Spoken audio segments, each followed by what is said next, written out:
عوام کی بقا اور سلامتی آزاد عدلیہ میں ہے۔ پاکستانی عوام چاہتی ہے کہ تبدیلی آئے۔ بانی پی ٹی آئی نے جدوجہد سے پارٹی کو آگے بڑھایا۔ پاکستان تحریک انصاف کے رہنما علی محمد خان نے کہا، کیوں ہم امریکہ کی مرضی پر حکومت گرا دیتے ہیں؟ اس پتلی تماشے کو بند کیا جائے۔ نشستیں ہمیں ملنی چاہیے۔ پاکستانی عوام کی خواہش کی کیا کوئی اہمیت نہیں ہے؟ یہ قوم اس ملک کو بہتر کرنا چاہتی ہے۔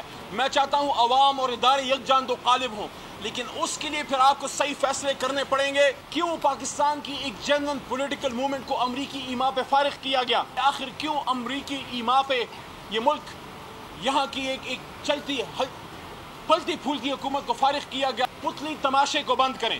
آج یہاں یہ کیس چل رہا ہے کہ کیا ہمیں ہماری ریزرو سیٹس ملنی چاہیے کہ نہیں؟ ہماری ریزرو سیٹس آپ کسی اور کو کیسے دے سکتے ہیں؟ کیا پاکستانی عوام کی ان کی خواہش کی کوئی حیثیت نہیں ہے؟